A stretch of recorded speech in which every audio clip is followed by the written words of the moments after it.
اللہ آسمانوں اور زمین کا نور ہے. اس کے نور کی مثال ایسی ہے کہ گویا ایک طاق ہے جس میں ایک چراغ ہے، اور چراغ ایک قندیل میں ہے، اور قندیل ایسی صاف شفاف ہے کہ گویا موتی کا سا چمکتا ہوا تارا ہے. اس میں ایک مبارک درخت کا تیل جلایا جاتا ہے، یعنی زیتون کا، کہ نہ مشرق کی طرف ہے نہ مغرب کی طرف.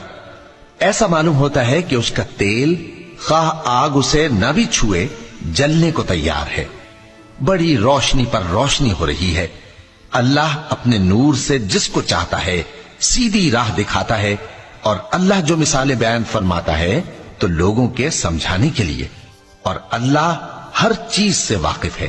وہ قندیل ان گھروں میں ہے جن کے بارے میں اللہ نے ارشاد فرمایا ہے کہ بلند کیے جائیں اور وہاں اللہ کے نام کا ذکر کیا جائے، اور ان میں صبح و شام اس کی تسبیح کرتے ہیں.